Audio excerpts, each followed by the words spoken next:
Hello दोस्तों, आपका इस YouTube चैनल में स्वागत है।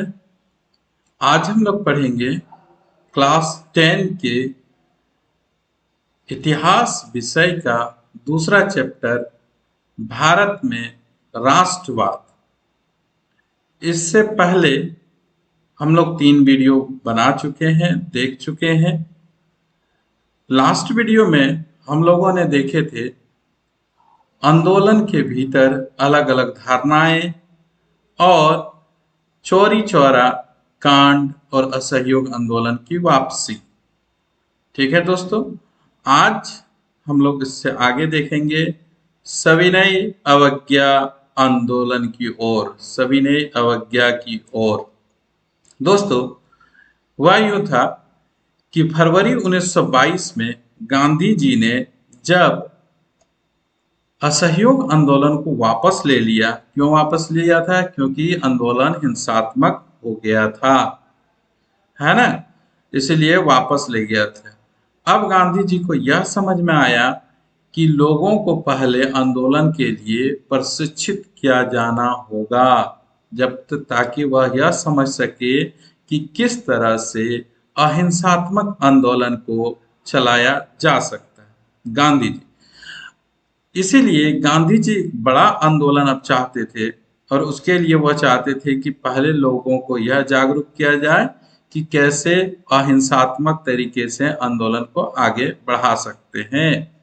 ठीक है दोस्तों, यहाँ हम लोग देखते हैं, लेकिन उससे पहले कुछ घटनाएं ऐसे हुई जो भारतीय इतिहास के रूपरेखा को बदल दिए।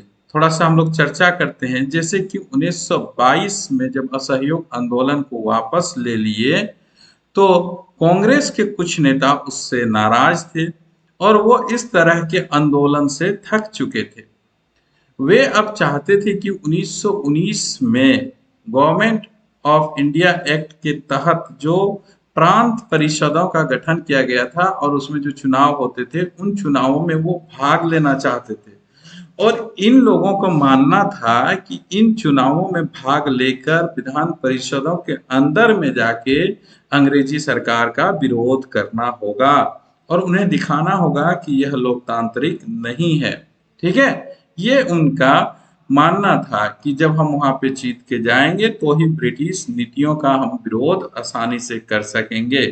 ठीक है, और इसी उद्देश्य को लेकर के चित्तरंजन दास, मोतीलाल नेहरू, ठीक है, विट्ठल भाई पटेल, इन नेताओं ने मिलकर के 1 जनवरी 1923 को, ठीक है, 1 जनवरी 1923 को इलाहाबाद में स्वराज पार्टी का गठन किया। कांग्रेस के भीतर ही एक नया पार्टी का गठन किया, स्वराज पार्टी का गठन किया।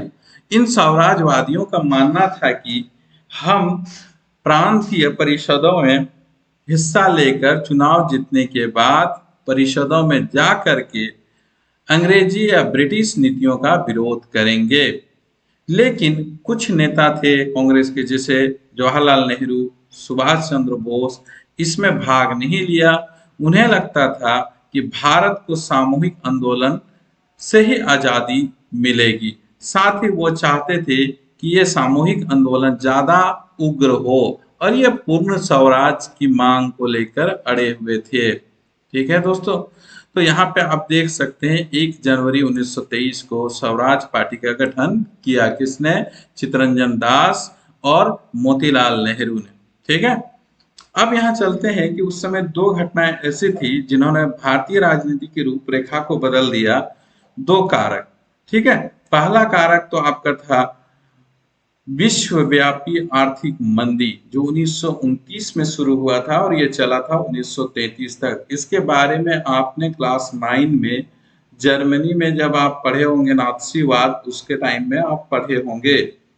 ठीक है, तो जो विश्वव्यापी आर्थिक मंदी जो शुरू हुआ, ये अमेरिका से शुरू हुआ था, लेकिन इसका असर पूरे दुनिया पर पड़ा और भारत में भी इस विश्वव्यापी आर्थिक मंदी का असर पड़ा।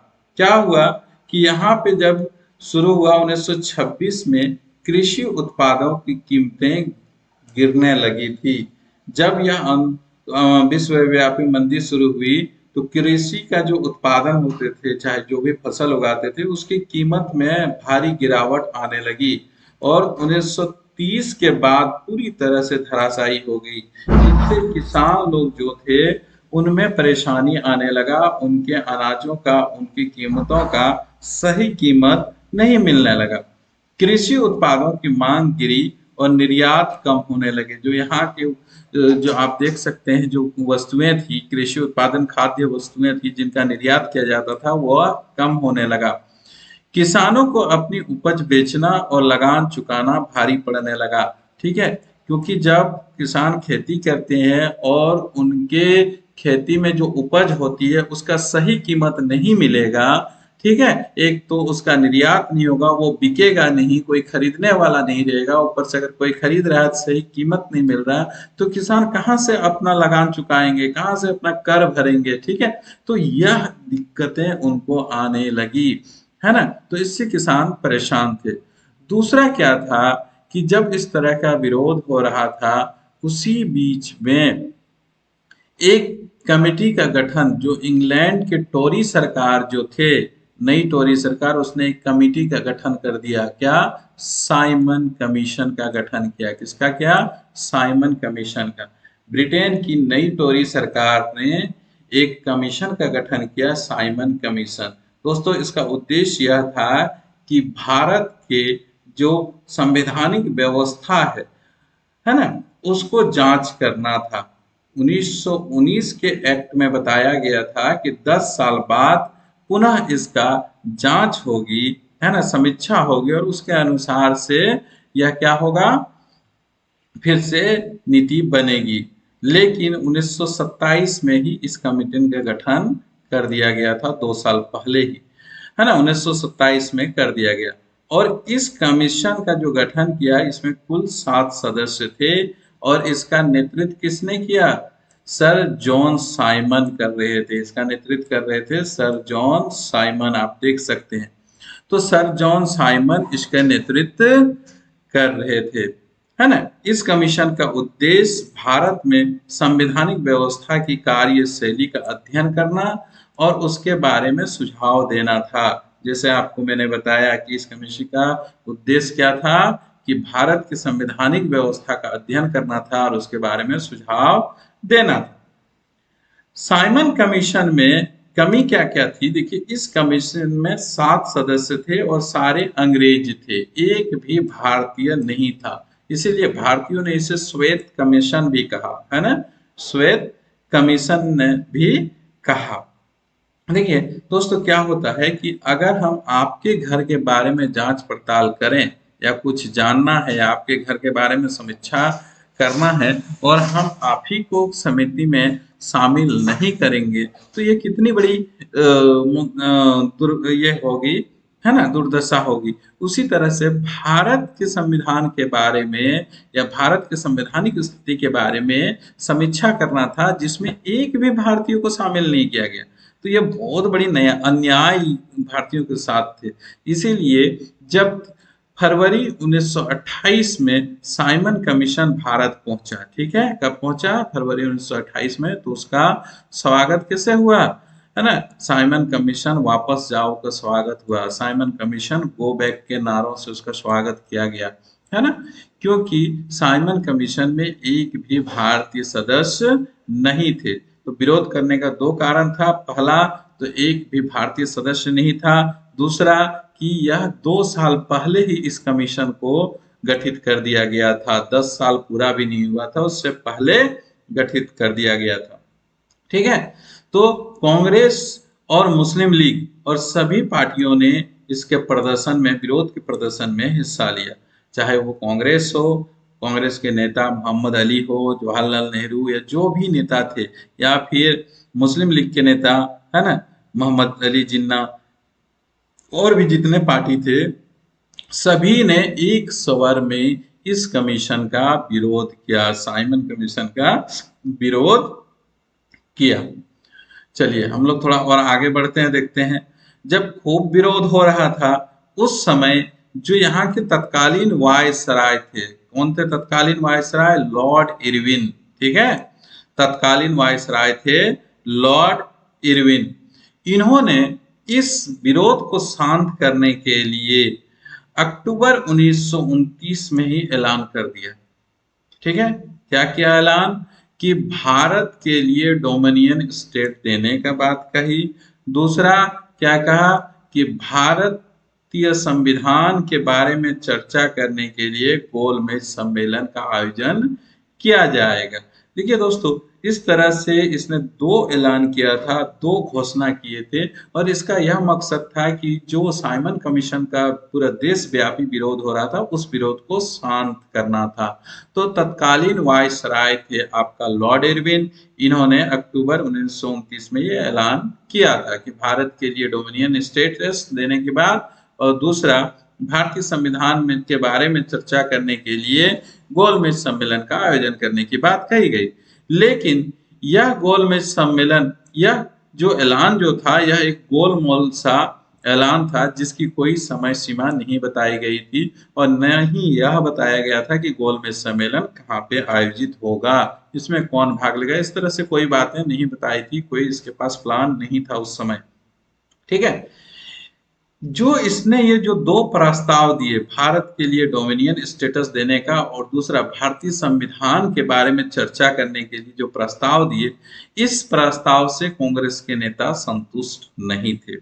वहीं जवाहरलाल नेहरू और सुभाष चंद्र बोस के नेतृत्व में कांग्रेस तेज तरार खेमा आक्रामक तेवर अपनाने लगे और यह ज्यादा उग्र आंदोलन चाहते थे, और सिर्फ यह स्वराज नहीं बल्कि पूर्ण स्वराज की मांग इन लोगों ने करने लगे, जवाहरलाल नेहरू और सुभाष चंद्र बोस। ठीक है, तो इन्होंने क्या किया कि दिसंबर 1929 में कांग्रेस का लाहौर अधिवेशन होता है, जिसमें जवाहरलाल नेहरू ने जिसकी अध्यक्षता किए थे, है ना। कांग्रेस 1929 में जो लाहौर अधिवेशन होता है उसका अध्यक्षता जवाहरलाल नेहरू ने किया था, और इस अधिवेशन में कांग्रेस ने क्या मांग किया, पूर्ण स्वराज की मांग को औपचारिक रूप से मान लिया कि अब हमें पूर्ण स्वराज चाहिए, और यह भी तय किया कि 26 जनवरी 1930 को पूर्ण स्वतंत्रता दिवस मनाया जाएगा। स्वतंत्रता दिवस 26 जनवरी 1930 को, इस दिन लोग पूर्ण स्वराज के लिए संघर्ष शपथ कर लेंगे, है ना। इस उत्सव की और बहुत कम ही लोगों ने ध्यान दिया। क्यों कम लोगों ने ध्यान दिया, इसके बारे में भी हम लोग चर्चा करेंगे। तो यहाँ तक आप समझ गए दोस्तों किस तरह की घटनाएं चल रही थी उस समय। अब हम लोग आगे बढ़ते हैं, देखते हैं गांधी जी ने क्या क्या किया, है ना। तो गांधी जी लोगों को बहुत कम, जैसे कि मैंने कहा कि बहुत कम लोगों ने ध्यान दिया, तो गांधी जी पूरे देश को एकजुट करना चाहते थे। महात्मा गांधी पूरे देश को एकजुट करना चाहते थे, तो उन्होंने नमक यात्रा और सविनय अवज्ञा आंदोलन की ओर हम लोग बढ़ रहे हैं। तो गांधी जी को लगता था कि पूर्ण स्वराज के लिए देश भर को एकजुट करना जरूरी है ना। जब तक एकजुट नहीं होगा, एक साथ नहीं लड़ेंगे, तब तक नहीं हो पाएगा। ठीक है, तो इसके लिए ये जरूरी था। देश को एकजुट करने के लिए महात्मा गांधी को नमक एक शक्तिशाली प्रतीक के रूप में दिखाई दिया। ये जो नमक है, ये एक शक्तिशाली प्रतीक के रूप में था। क्यों शक्तिशाली, गांधी जी ने नमक को ही क्यों चुना, दूसरे किसी वस्तु को क्यों नहीं चुना, इसके बारे में भी हम लोग देखें। देखिए, नमक को चुनने के पीछे क्या कारण था कि नमक एक ऐसा चीज है जिसको अमीर गरीब सभी इस्तेमाल करते हैं। अमीर गरीब छोटा बड़ा जो भी है, बिना नमक के खाना कहाँ, तो सभी नमक का इस्तेमाल करते हैं, प्रयोग करते हैं, और यह भोजन के एक अभिन्न हिस्सा थे। ठीक है, इसके बिना स्वाद कहाँ। नमक पर टैक्स लगाया गया था, लेकिन उस समय अंग्रेज सरकार जो थे वह नमक पर टैक्स लगाया था, और सभी को नमक पर टैक्स देना पड़ता था, कर देना पड़ता था, नमक कर। ठीक है, तो गांधी जी ने कहा था कि जो सरकार नमक पर कर लगाए उस वो बहुत ही क्या बोलेंगे अमर्यादित या जैसे थे, इस तरह से गांधी जी ने कहा था। और नमक का उत्पादन केवल अंग्रेजी सरकार ही कर सकती थी, और किसी और को नमक बनाने के हक नहीं था। दोस्तों देखिए, एक तो नमक पर कर लगाया गया था, दूसरा भारतीयों को नमक बनाने की परमिशन नहीं था, यानी कि एक अधिकार था, अंग्रेजी सरकार ही नमक बनाएगा, वही नमक बेचेगा और इस तरह की। तो इसीलिए गांधी जी ने नमक को चुना, और यह एक शक्तिशाली प्रतीक इसलिए भी था क्योंकि देश के तमाम लोग, चाहे अमीर हो, गरीब हो, ऊंचे हो, नीचे हो, सभी तरह के लोग नमक का प्रयोग करते थे। ओके, तो अब हम लोग देखते हैं आगे क्या और होता है। नमक यात्रा और सविनय अवज्ञा आंदोलन की देख रहे हैं। गांधी जी ने क्या किया, 31 जनवरी 1930 को उन्होंने तत्कालीन वायसराय जो थे लॉर्ड इरविन, देखिए तत्कालीन वायसराय लॉर्ड इरविन, इनको पत्र लिखा, एक खत लिखा, जिसमें गांधी जी इन मांगों के जरिए समाज के सभी वर्गों को अपने साथ जोड़ना चाहते थे, उनके अभियान में शामिल हो सके। क्या था इस खत में? तो गांधी जी ने 11 मांगों का उल्लेख किया। इसमें कुछ सामान्य मांग थे, जबकि कुछ मांगे उद्योगपतियों से लेकर किसानों तक जुड़ी थी, यानी कि सभी वर्गों का मांग को शामिल किया गया था।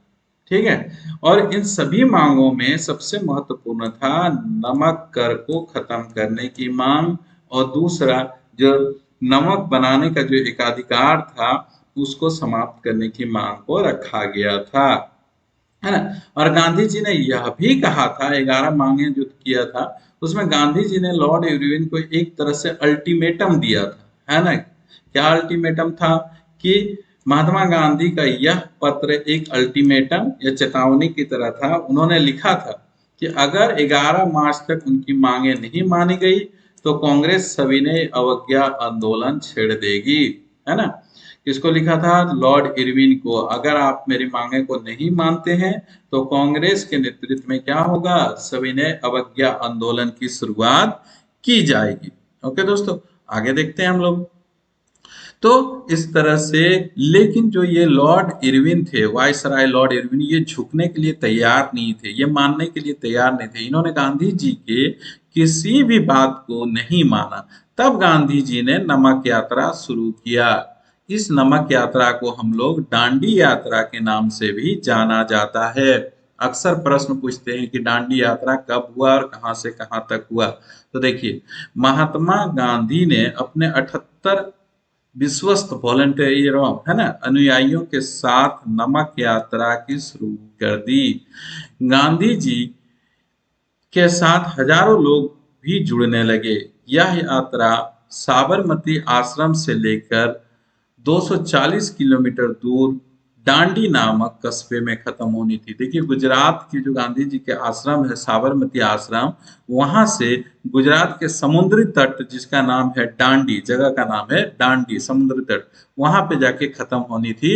और यह दूरी कितना था? तो 240 किलोमीटर, है ना। गांधी जी की टोली हर रोज लगभग 10 मील का सफर तय करते थे, है ना। और इनको कितना दिन लगा? जब एक दिन में 10 मील चलेंगे तो पूरा करने में 24 दिन। ओके, और गांधी जी जहां रुकते थे हजारों लोग सुनने आते थे। गांधी जी उन्हें शांतिपूर्ण तरीके से अंग्रेजों का कहा ना मानने को कहते, और दूसरा स्वराज के अर्थ को लोगों को समझाते। तीसरा, अहिंसात्मक आंदोलन के बारे को बताते, लोगों को जागरूक करते कि अहिंसा एक हथियार के रूप में अहिंसात्मक सत्याग्रह का प्रयोग के बारे में बताते, सत्याग्रह का मतलब बताते, अहिंसा के मतलब बताते, है ना। तो यहाँ गांधी जी प्रत्येक दिन 10 मील चलता था। जहां भी गांधी जी रुकते थे वहां हजारों के लोग भीड़ आके जमा हो जाती थी गांधी जी के बातों को सुनने के लिए, है ना।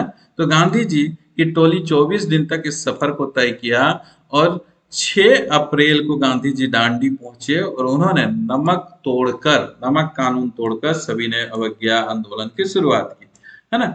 24 दिन तय सफर तय किए। 6 अप्रैल को जब वो दांडी पहुंचे, गुजरात के समुद्र तट दांडी नामक जगह है ना, वहां पहुंचे तो उन्होंने, गांधी जी ने नमक, समुद्री पानी को उबाल कर नमक बनाया, क्योंकि नमक बनाने सिर्फ अंग्रेजों का अधिकार था।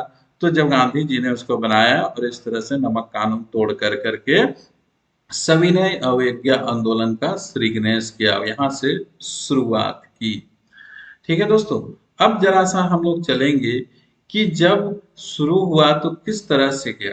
गांधी जी जब गांधी जी ने नमक कानून तोड़कर सविनय अवज्ञा आंदोलन शुरू किया तो देश के विभिन्न भागों में लोगों ने इसका पालन करना शुरू किया। देश के विभिन्न भाग हिस्सों में हजारों लोगों ने नमक कानून को तोड़ा, विदेशी कपड़ों का बहिष्कार किया गया, शराब की दुकानों की पिकेटिंग की गई, किसानों ने लगान देने से इनकार कर दिया और लोगों ने वन अधिनियम कानूनों का उल्लंघन करना शुरू कर दिया। देखिए ऐसा है ना कि गांधी जी ने जब 6 अप्रैल को गुजरात के समुद्री तट दांडी नामक स्थान में जब सविनय अवज्ञा नमक कानून को तोड़कर सविनय अवज्ञा आंदोलन की शुरुआत की तो गांधी जी ने यह आह्वान किया कि कि आप विनम्रता पूर्वक अंग्रेजों के कहा ना माने।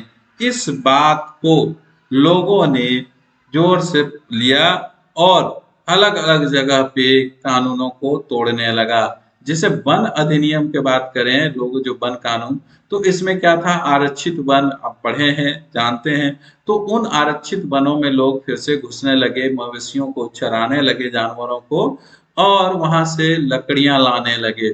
तो इस तरह से लोगों ने इस कानून का, अंग्रेजी कानून का उल्लंघन करना शुरू कर दिया था। बहुत सारे किसानों ने लगाम देने से इनकार कर दिया।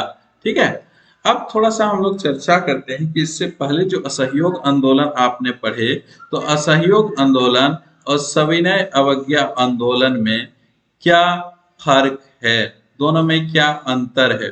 देखिए दोस्तों, लोगों को सविनय अवज्ञा आंदोलन में लोगों को ब्रिटिश सरकार का सहयोग नहीं करना था। क्या कहा कि ब्रिटिश सरकार का सहयोग किसी तरह भी नहीं करें, असहयोग आंदोलन में, है ना। उसमें था कि सहयोग नहीं करना है, अहिंसात्मक तरीके से चलना है और लोगों का जो ब्रिटिश सरकार है उसको सहयोग नहीं करना। जबकि यहाँ पे यह भी था कि सहयोग तो नहीं करना है, जितना कार्यक्रम उसमें था वो यहाँ भी था सविनय अवज्ञा आंदोलन में। इसके साथ और एक चीज क्या जुड़ गया, लोगों को ब्रिटिश सरकार का सहयोग नहीं करना था, साथ ही औपनिवेशिक यानी कि ब्रिटिश सरकार के कानूनों का उल्लंघन करना था। ठीक है, ब्रिटिश सरकार के जो कानून था उसका उल्लंघन करना था कि हम आपको, आपके कानूनों को नहीं मानेंगे, है ना, विनम्रता पूर्वक कि हम आपके कानूनों को नहीं मानेंगे, इस तरह की कार्यक्रम इसमें था। आगे देखिए, जब इस तरह की घटनाएं होने लगी तो अंग्रेज सरकार, क्योंकि जोर शोर से विरोध प्रदर्शन हो रहा था, सविनय अवज्ञा आंदोलन का जगह देश के विभिन्न हिस्सों में कानूनों का उल्लंघन हो रहा था, विदेशी कपड़ों का बहिष्कार हो रहा था, शराब की दुकानों की पिकेटिंग हो रही थी, किसान लगान देने से मना कर रहे थे और जो वन अधिनियम था इन कानूनों का उल्लंघन कर रहा था। इससे अंग्रेज सरकार भयभीत हो गए, चिंतित हो गए और उन्होंने दमनकारी नीति अपनाना शुरू किया, है ना। अंग्रेज कांग्रेस के नेताओं को गिरफ्तार करने लगे। बहुत सारे स्थानों पर हिंसक टकराव हुआ। जब इस तरह हो रहा था तो पुलिस और जनता में हिंसक टकराव हुआ। अप्रैल 1930 में जब गांधी जी के साथी अब्दुल गफ्फार खान को गिरफ्तार कर लिया, ठीक है, तो गुस्साई भीड़ ने सड़कों पर उतर आए और बहुत सारे लोग जिसमें मारे गए क्योंकि हिंसक टकराव हो गया था। इसके एक महीने बाद यानी कि खान अब्दुल गफ्फार खान को गिरफ्तार करने के एक महीने बाद गांधी जी को भी गिरफ्तार कर लिया गया। और जब गांधी जी को गिरफ्तार किया तो मद्रास के सोलापुर के मजदूरों ने अंग्रेजों के शासन के प्रति जितना होता है, ठीक है, जैसे पुलिस चौकी, नगर पालिका, अदालत, रेलवे स्टेशन, सब पर हमला शुरू कर दिए। भयभीत अंग्रेजी सरकार ने शांतिपूर्ण सत्याग्रहियों पर हमले किए जिसमें औरतें और बच्चों को मारा पीटा गया। लगभग 1 लाख लोग गिरफ्तार कर लिए गए। देखिए पूरे देश में इस तरह से चल रहा था। इससे क्या होता है, अब जो था आपका Lord Irwin, viceroy Lord Irwin, आप देख रहे हैं दोस्तों, इस लॉर्ड इरविन ने और एक चीज किया। लॉर्ड इरविन और गांधी जी में एक समझौता होता है जिसको कहते हैं गांधी इरविन समझौता।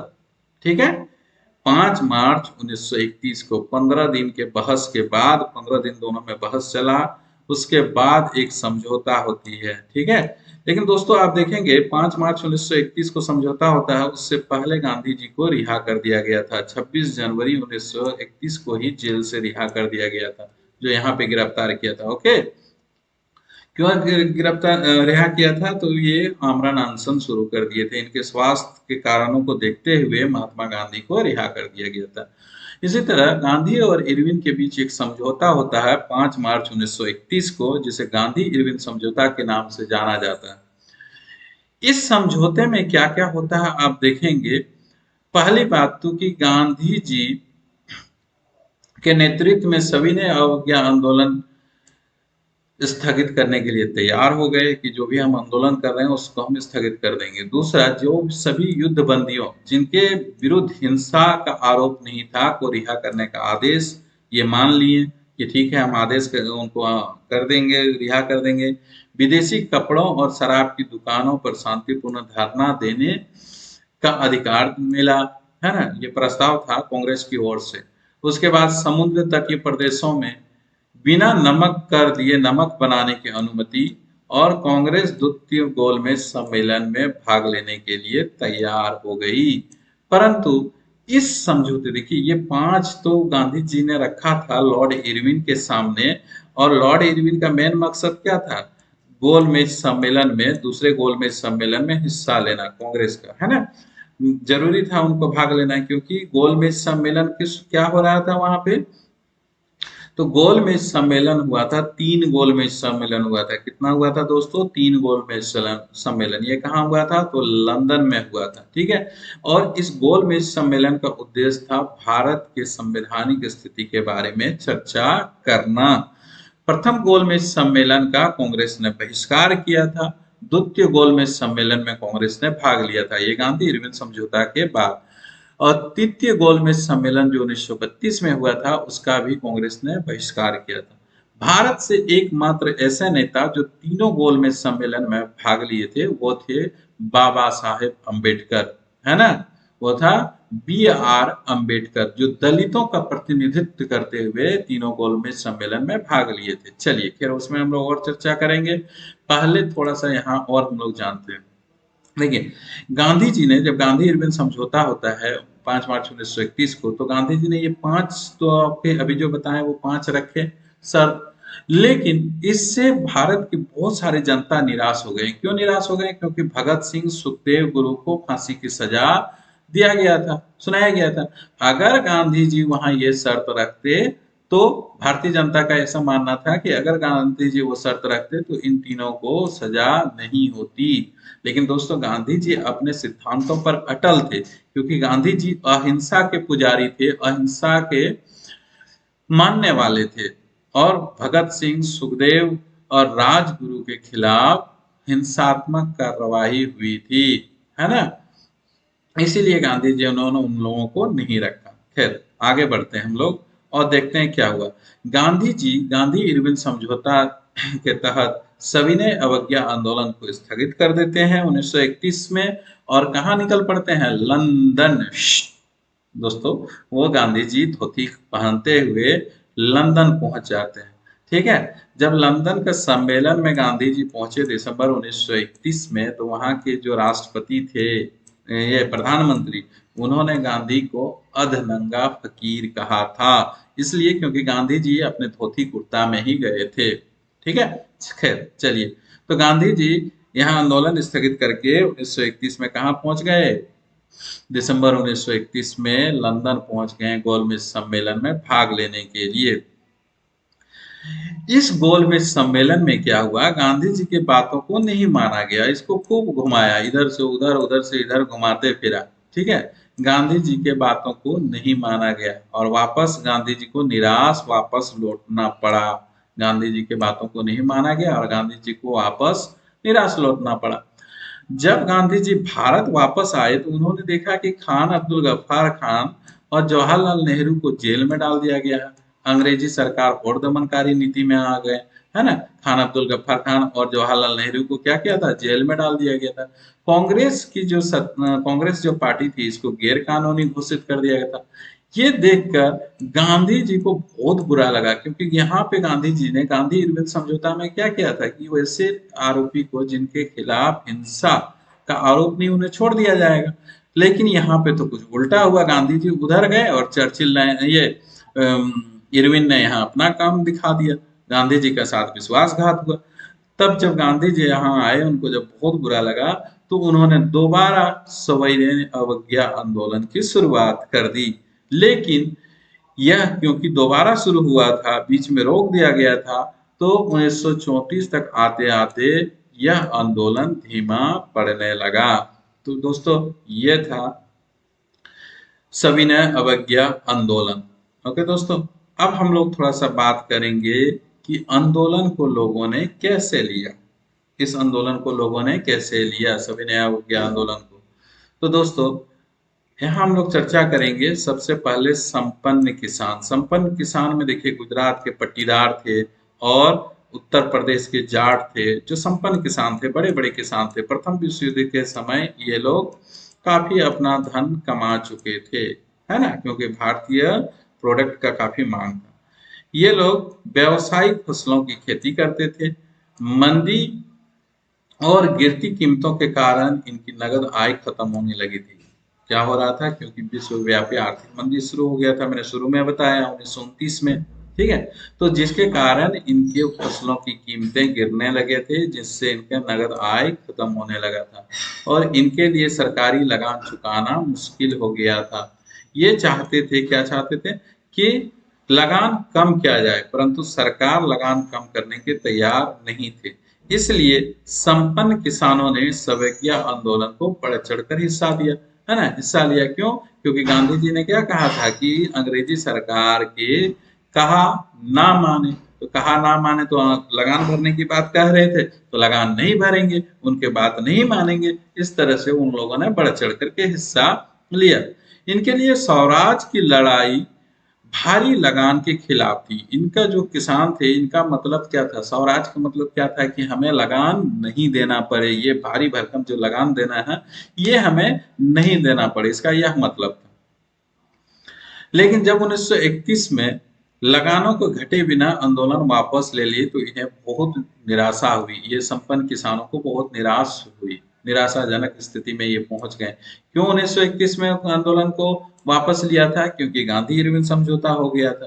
ठीक है, और जब गांधी जी लंदन से वापस दोबारा भारत लौटे 1932 में, और जब दोबारा आंदोलन शुरू किए, तो ये किसान लोग उतना बढ़ चढ़ करके इस आंदोलन में भाग नहीं लिए, क्योंकि पहले ही ये एक बार नाराज हो चुके थे। आगे बढ़ते हैं दोस्तों।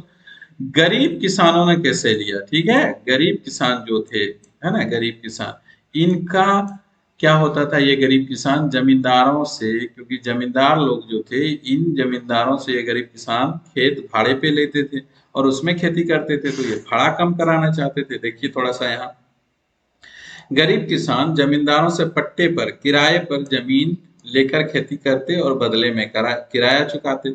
महामंदी लंबी खींची और नगद आमदनी खत्म होने लगी, तो गरीब किसानों के लिए किराया चुकाना भी मुश्किल हो गया, है ना। गरीब किसान चाहते थे कि उन्हें जमींदारों को जो भाड़ा चुकाना था उसे माफ कर दिया जाए, है ना। कांग्रेस भाड़ा विरोधी आंदोलन को समर्थन देने में हिचकिचाती रही, क्योंकि अमीर किसानों और जमींदारों की नाराजगी से डरती थी। इसी कारण कांग्रेस गरीब किसानों, है ना, के बीच संबंध सही से नहीं बन पाया। कांग्रेस और गरीब किसान के बीच सही संबंध स्थापित नहीं हो पाया। देखिए दोस्तों, क्या था कि ये जो गरीब किसान थे, ये जो गरीब किसान थे, ये लोग खेत किससे लेते थे? बड़े जमींदारों से, है ना। जमींदारों से खेत लेते थे भाड़े पर और इस पे खेती करता था, और खेती में जो भी फसल होता था, इस फसल को बेच करके फिर इसका भाड़ा चुकाते थे और अपना जीवन यापन करते थे। लेकिन 1929 में क्या हुआ था कि महामंदी शुरू हो गई थी, जिसके कारण इनके फसल नहीं बिक रहे थे। तो जब फसल ही नहीं बिका तो भाड़ा कैसे चुकाए?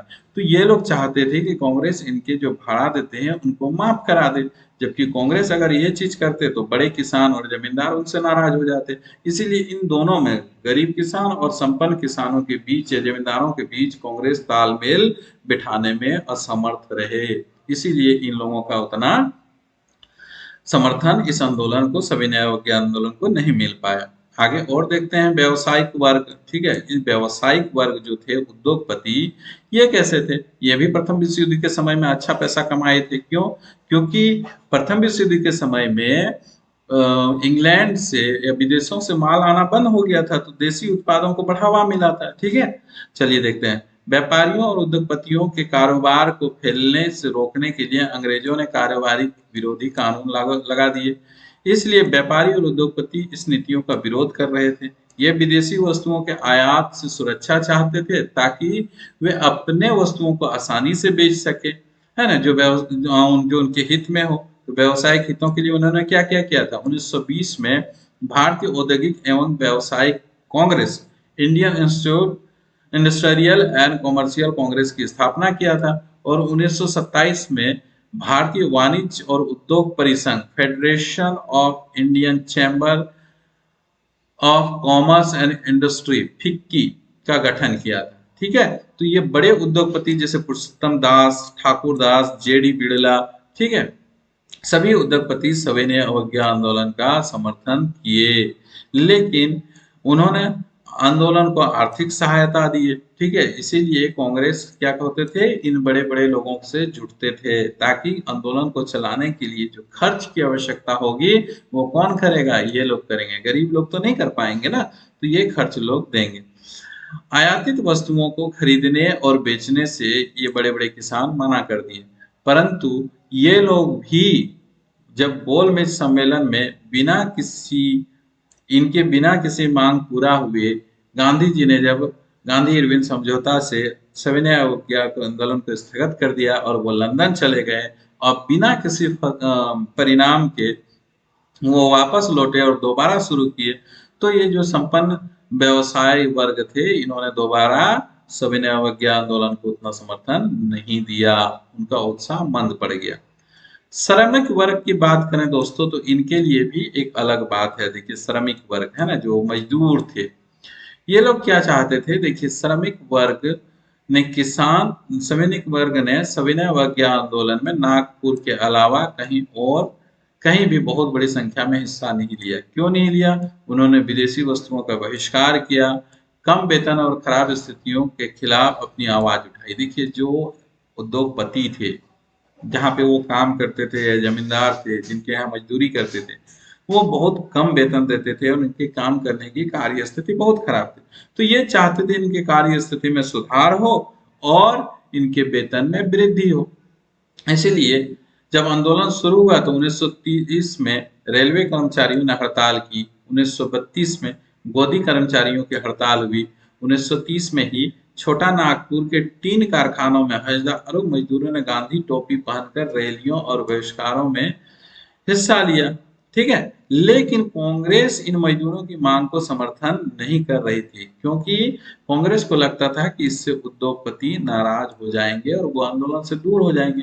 जिसे मैंने कहा कि किसी भी आंदोलन को चलाने के लिए जो पैसे की जरूरत होती है वो कौन करेगा? उद्योगपति, जमींदार। ठीक है, तो इन मजदूरों का अगर वो पक्ष लेते तो जमींदार और उद्योगपति उससे नाराज हो जाते और उनका समर्थन नहीं कर पाते।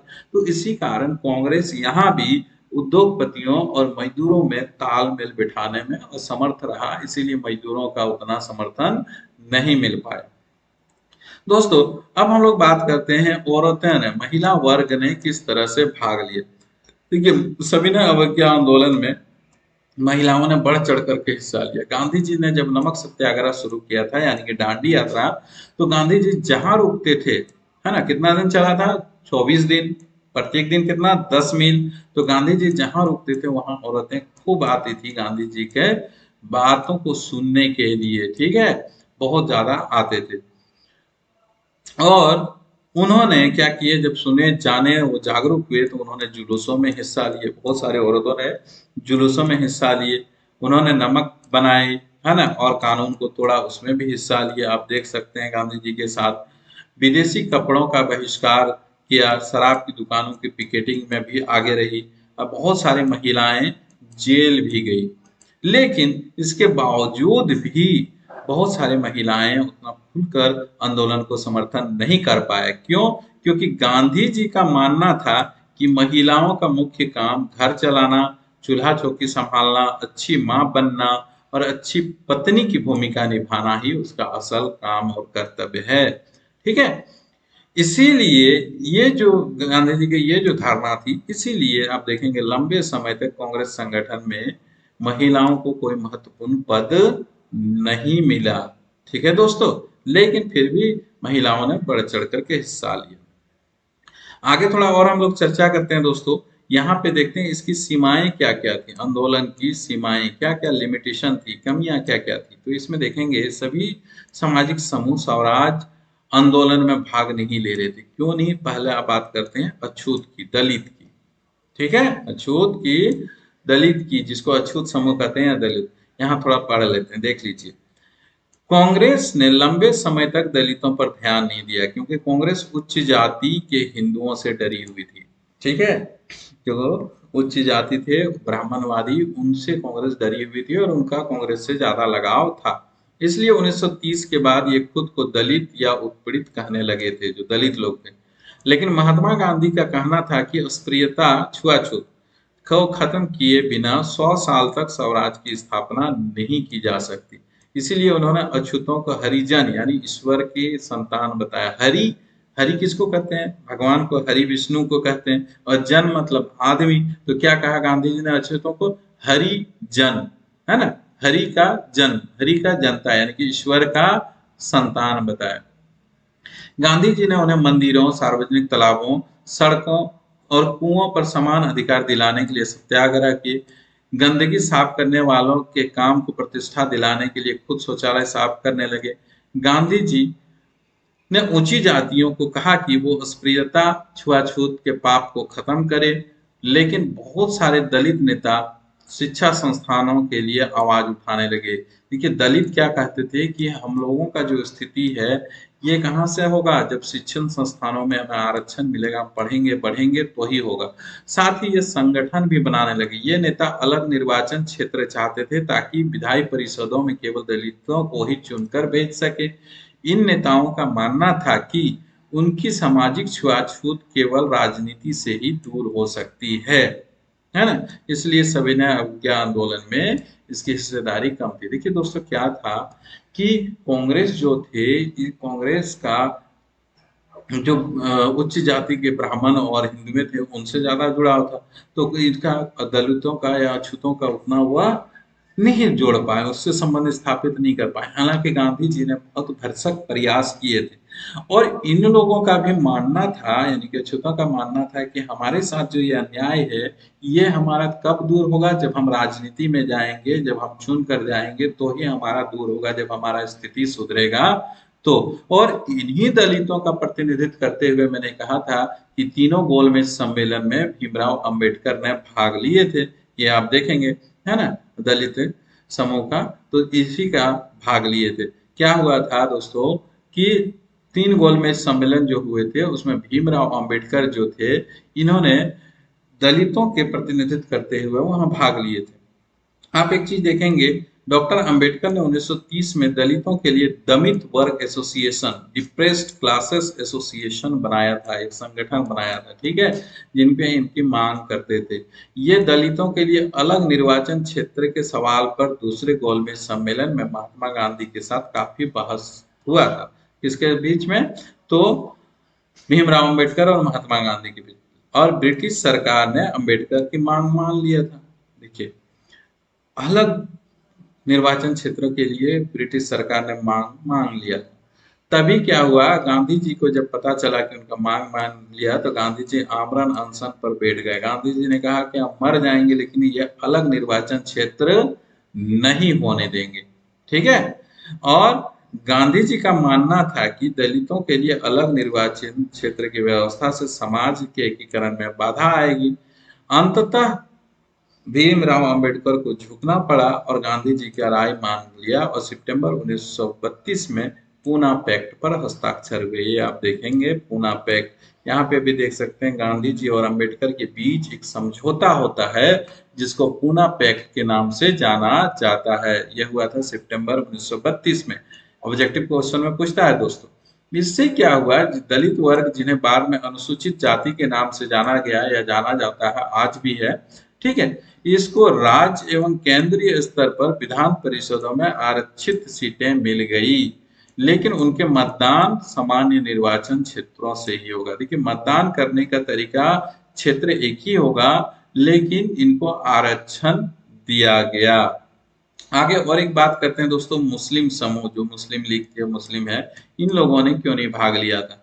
देखिए क्या हुआ था कि जब शुरू हुआ था असहयोग खिलाफत आंदोलन, तो इसमें मुसलमानों ने जमकर हिस्सा लिया था, परंतु आंदोलन जब शांत पड़ गया तो मुसलमानों के बहुत बड़ा समूह कांग्रेस से नाराज हो गए। क्यों? क्योंकि इनका क्या मानना था कि अंग्रेजी सरकार को हम झुकाएंगे। क्यों? क्योंकि खलीफा जो थे तुर्की के साम्राज्य को क्या मानते थे? खलीफा। तो खलीफा के मान सम्मान में कोई वृद्धि नहीं हुई, है ना। कांग्रेस सरकार नहीं झुके, उससे पहले ही गांधी जी ने चोरी चोरा कांड के कारण असहयोग खिलाफत आंदोलन को वापस ले लिया था। इसलिए बहुत सारे मुसलमान इनसे कांग्रेस से नाराज हो गए थे, ठीक है। और उसके बाद कांग्रेस और मुस्लिम समूह में दोनों में क्या होने लगा, दूरियां बढ़ने लगी। क्यों? क्योंकि हिंदू में हिंदू महासभा आ चुके थे और मुसलमानों के मुस्लिम लीग नेतृत्व करना शुरू कर दिए थे। दोनों में कई बार धर्म के आधार पर जुलूसे निकले, कई बार हिंदू मुस्लिम सांप्रदायिक टकराव भी हुए, है ना। और हर दंगे के साथ दोनों समुदाय के बीच जो खाई था बढ़ते चला गया। ये धीरे धीरे ये जो दूरी है, ये जैसे एक साथ थे, ये दूरी धीरे धीरे दूरी बढ़ते चला गया।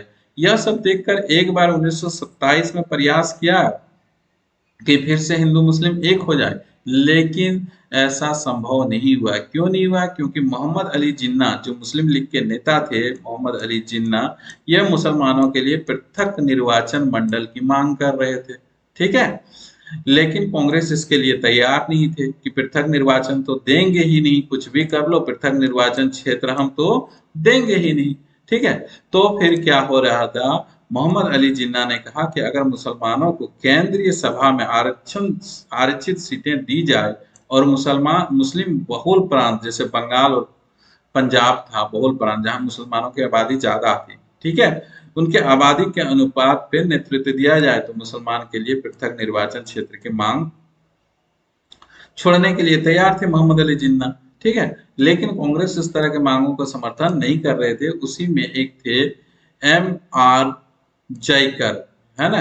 एम आर जयकर ये हिंदू महासभा के नेता थे, और ये जो कांग्रेस जो चाह रहा था हिंदू मुस्लिम एक होने का, इसका खुलेआम ये समझौतों का निंदा कर रहे थे। इसीलिए इन दोनों में समझौता नहीं हो पाया। इस कारण ही सविनय अवज्ञा आंदोलन में इस बार मुस्लिमों ने उतना बढ़कर हिस्सा नहीं लिया था। दोस्तों टाइम थोड़ा ज्यादा हो रहा है, इसीलिए आज हम लोग यहीं पे खत्म करते हैं। इसके बाद हम लोग पढ़ेंगे सामूहिक अपनेपन का भाव, और उसके बाद और एक वीडियो बनाएंगे जिसमें जितने भी ऑब्जेक्टिव तरह का प्रश्न पूछा गया है या पूछा जाएगा परीक्षा में, उन सब पर हम लोग चर्चा करेंगे। ओके दोस्तों, तो आप इस चैनल को लाइक कीजिए, सब्सक्राइब कीजिए और अपने दोस्तों में शेयर कीजिए और सभी को सब्सक्राइब करने बोलिए। ओके, धन्यवाद।